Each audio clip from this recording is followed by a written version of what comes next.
Comentarios nacionales del ingeniero José Blandón. Antes, Portugal 1, Marruecos 0. Gol de Cristiano Ronaldo, minuto 4 de este encuentro. Gracias, Katy. Oiga, vio qué bien combinada está nuestra presentadora. Siempre. ¿Ah? Siempre, elegante. ¿Ah? Bueno, dice que nos falta... Lupita. Lupe. Ya viene por ahí, ya viene. Ella está preparándose para hacer mejor, como hacemos todos aquí, Claro, para brindarle a usted lo mejor de nosotros a usted. Mira, Fernando, en primer lugar, quisiera hablar de lo que pasó ayer en la Corte. Claro. Voy a obviar la discusión técnica porque por aquí vamos a tener a los abogados de Ricardo Martinelli que nos van a hablar a usted y a nosotros, a ustedes y a nosotros, de lo que vieron ayer. Pero quiero expresar lo que pasó ayer y ponérselo en perspectiva. Ricardo Martinelli aparece en esta audiencia y mire la capacidad de una persona de ponerse en contacto con su gente. ¿Cómo fue vestido Ricardo Martinelli? Con un suéter de la selección panameña, amarrado con un jacket a la cintura, levantando los brazos y haciendo la señal de la victoria. Esta es la primera comunicación que usted coge en medio del Mundial. Pudo haber ido con saco, corbata, bien vestido, pudo optar por no hacer ninguna presentación, pero él optó por hacer lo que sabe hacer, que es hablarle a la gente, en el lenguaje de la gente. Aquí hay un problema que yo noto en la gente que hace información o que debe estar haciendo análisis para que usted pueda tener herramientas para hacer el suyo. Nosotros no hacemos un análisis para que usted piense como nosotros. Nosotros hacemos un análisis para que usted tenga nuevos elementos que incorpore a su cantera de conocimiento para que haga sus propias conclusiones. Por eso le damos toda la información. Nuestro compromiso es la veracidad. Entonces, si usted juzga esto de prejuicio, bueno, mira cómo fue, pues con un mangajo, no fue con saco. Fue para darle un mensaje al país. 2. Su lenguaje corporal y su lenguaje en su comer demostraba un hombre entero. Aquellos que esperaron un Martinelli y todo, como estaba ese día que estaba la primera vez que vino, porque tenía una presión de 240. Ahí estaba un Martinelli que estaba a punto de tener un infarto. Pero acá era un Martinelli controlado, con medicamentos, pero un Martinelli que le vino a hablar al país, no a la corte. Y cuando él le toca hacer su intervención, fíjese lo que él dice: he venido aquí para lograr la unidad de mi partido. Aquí para el primer mensaje político. Y ustedes se fijaron que después que lo estaban pasando en vivo, muchas televisoras comenzaron a... ¿Qué estamos haciendo? ¿Por qué? Porque en medio del Mundial, cuando se acaban los juegos, cuando se da la intervención de Martinelli, estaba en el prime time de todas las comunicaciones Martinelli. Ahora usted se pregunta, ¿a quién le estaba creyendo más la gente? ¿A Balbina, a Doens, a los que estaban allí, o a Ricardo Martinelli? Entonces, cuando usted haga un análisis, no importa quién esté allí, puede ser su enemigo más grande, trate de entender las fortalezas y debilidades de su adversario. No ignorarlas. Las grandes batallas siempre se pierden por la incapacidad suya de querer ver un argumento diferente al que ya usted tiene.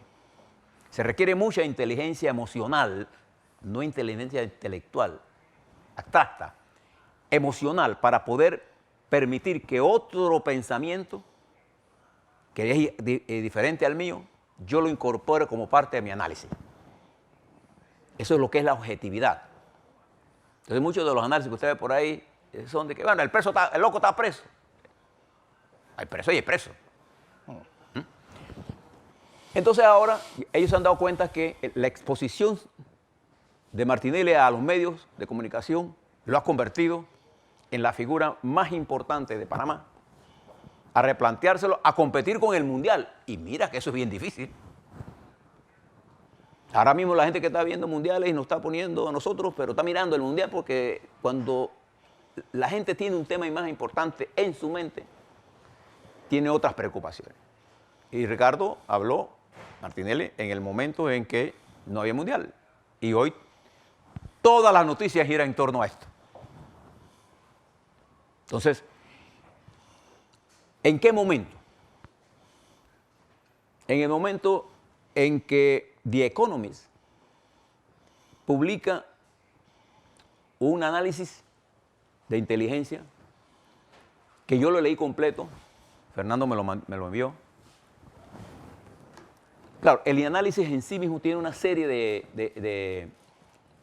de deficiencias porque no analiza el componente electoral social panameño ni lo interno de las fuerzas que se mueven en los partidos.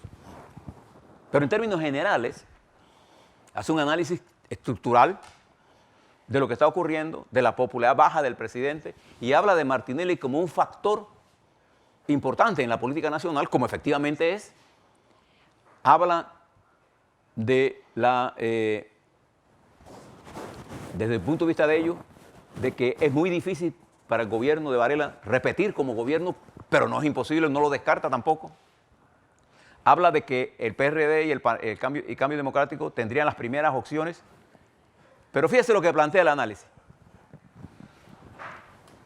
Y que para poder ser un candidato con peso, quien sale de cualquiera de las estructuras que venga, tiene que tener un sentido de independencia donde provenga. Si usted es PRD y cree que con la base PRD va a ganar, eso no es cierto. Si usted es Cambio Democrático y cree que va a ganar, no. Martinelli, con un partido más pequeño, ganó porque él sobrepasó la estructura política partidaria. Y eso es lo que estaba haciendo anoche. Por encima de eso. Porque estas son las fortalezas de los dirigentes nuevos. Porque las estructuras políticas están dañadas estructuralmente. Y los independientes que se dicen, ya porque yo soy independiente, no quiere decir que yo soy independiente. Usted corre como un candidato por la libre postulación. La independencia tiene que ver con otras cosas. Por ejemplo, independencia de un partido, pero usted puede ser dependiente del poder económico que lo está empujando. Entonces no tiene independencia. Es tener una propuesta atractiva y que rete a las verdaderas causas del retraso de una determinada sociedad, en este caso Panamá. Cuando la gente compara, entonces, ese trabajar de esa transformación bajo la administración Martinelli y bajo otra administración, la pregunta es muy simple. ¿Usted con Martinelli se estaba mejor o peor que con Varela? Entonces la respuesta es muy simple. La gente sabe que con Martinelli estaba mejor porque la tasa de crecimiento y desempleo era alta y la tasa de desempleo era baja. Lo que la gente dice, había dinero en el país, había trabajo para la gente. Entonces eso le da una fortaleza a él, pero eso no le da a Ricardo Martinelli el poder decisorio sobre el proceso electoral en el 19. Lo convierte en un factor de ese proceso. Y en sentido negativo al presidente de Varela. El problema es que el presidente de Varela no se ha dado cuenta de eso. Y él tiene una actitud mecánica para mirar las cosas sociales. Y aquel, por ejemplo, escuché a Pedro Miguel decir, bueno, aquí los panameñistas van de tercero, cuarto, quinto. Cuidado con el PRD, que es el que queda de tercero, cuarto, quinto. Cuidado. Porque todavía las cosas no están escritas. Pero en esta colisión de fuerzas, en este choque de trencitos, porque ni siquiera llegan a trenes, de trencitos o de intereses muy pequeños, no se han dado cuenta de que el deterioro de toda la sociedad en su conjunto, de su dirigencia, ante los ojos del elector, es casi pareja. ¿O usted cree que el prestigio del PRD es más alto? Fernando, ¿usted cree? No creo que tenga. No lo cree el elector. El de Cambio Democrático es más alto. El de panameñismo es más alto, el de Molirena, el de los independientes. Usted ve a los independientes realmente como independientes, de verdad.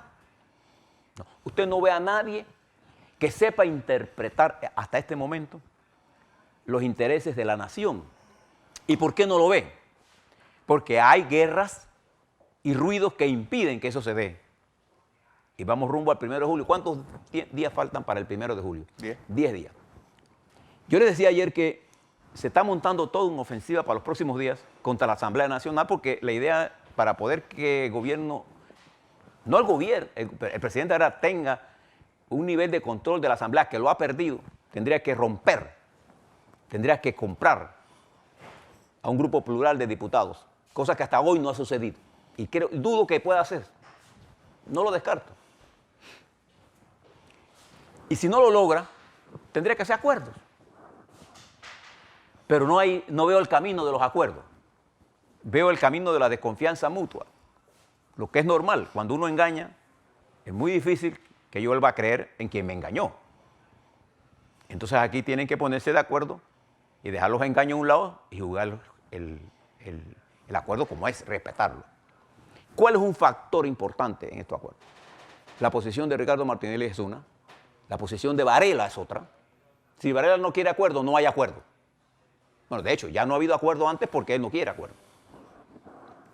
Pero ¿a quién le conviene el acuerdo? Más que a nadie. Al presidente Varela.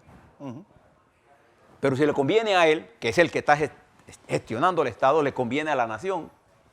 No porque él sea la nación, sino porque su actuar nos puede afectar a todos.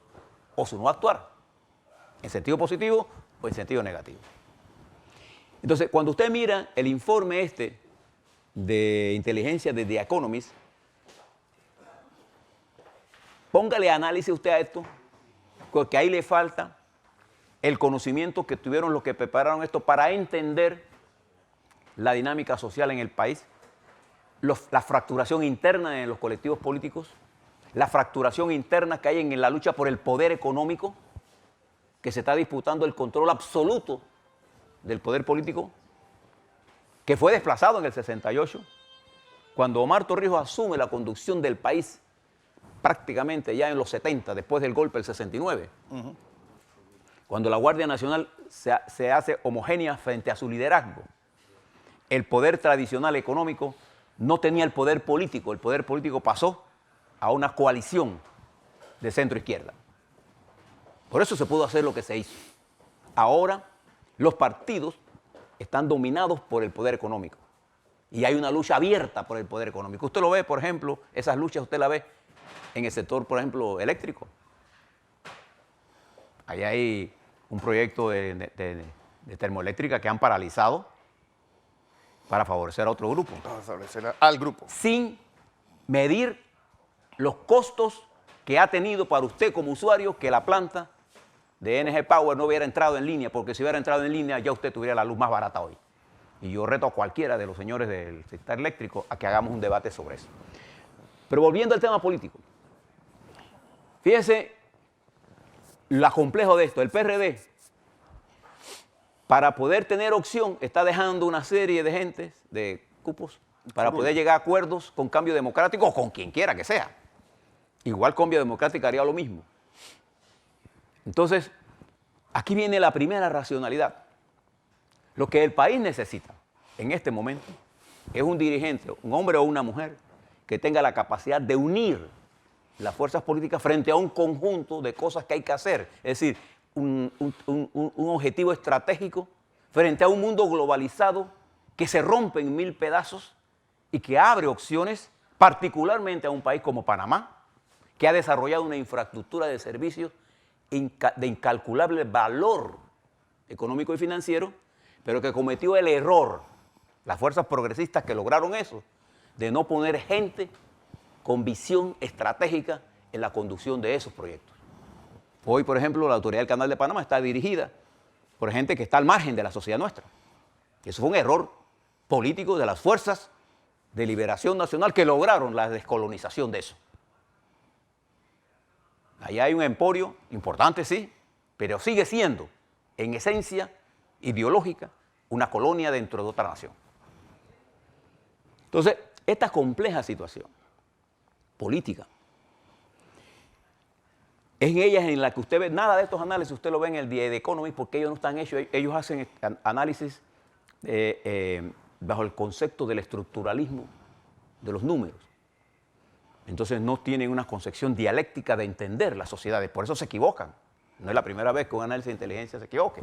Yo lo que quiero es que miren el informe, porque él tiene sistematizado una serie de información que le puede servir a usted para hacer sus análisis. Ojalá, Fernando, el Consejo de Seguridad del señor Varela, no sé si alguno habla inglés, pero si no hablan inglés, lo pueden mandar a traducir, prepararon un informe para el presidente, en términos, con estas informaciones, poniéndole las palabras que quieran. Porque los números que están ahí son los números. De eso sí, el informe en números está correcto. Lo que no tiene suficiente capacidad de entender la dinámica en que se desarrolla el proceso panameño. Y eso es normal, porque los que hacen estos análisis son gente más apegada al valor, a hacer el análisis macrofinanciero, que entender la dinámica política de los países. Y termino con esto.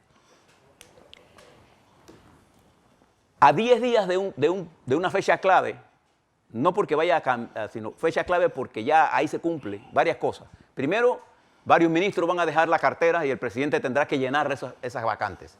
Dos, se tendrá que definir el rumbo de la Asamblea Nacional. El lunes tendremos la audiencia de Ricardo Martinelli, que ayer dio una demostración fresca de por dónde va.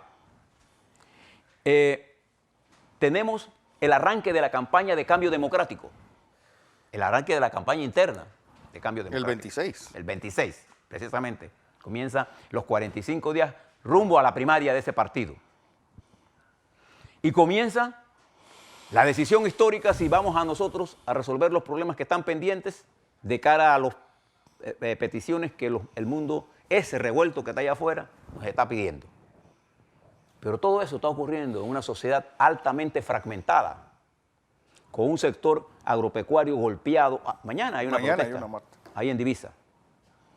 Golpeados por décadas de políticas agrarias equivocadas, con un sector informal que tenemos que transformarlo a la economía informal, que tenemos que transformarlo a la economía formal, pero con un país con una perspectiva increíblemente buena. Pero todos los días estamos hablando en negativo del país. Todos los días estamos diciéndonos que somos tan malos y tan malos, cuando en realidad nosotros somos uno de los pocos países que destruyó el colonialismo, que dio paso a todo este auge económico que ustedes ven por ahí. Es porque esa fuerza que estaba en manos de un complejo industrial militar, lo transformamos nosotros en un complejo industrial comercial, exitosamente. Pero él todavía no está sirviendo a la base estructural del país. O sea, todavía tenemos un problema de distribución de la riqueza serio, un problema de equidad, un problema de una educación muy mala, un problema de un sistema judicial infuncional y particularmente tenemos una constitución que no está acorde con los nuevos tiempos y tenemos una masa juvenil entre los primeros votantes y los segundos votantes, es decir, entre los 18 y los 30 años, que constituyen el 38%, 35% del electorado panameño, que no tiene rumbo, que ningún partido le llena el espíritu. Y tenemos en el otro extremo jubilados que representan un porcentaje importante de la población, que cada día son más pobres, porque sus salarios están detenidos, congelados, mientras la vida de ellos aumenta en términos de los costos de medicina, en términos de los costos de alimentación. Esa realidad hace que este juego esté abierto para todos, pero también podemos cerrarlos para todos. Y entonces entraremos a la anarquía. Así es. Esto es lo que está ocurriendo. Léase los informes, no rechace ninguna opinión, utilícelas todas y saque sus propias conclusiones.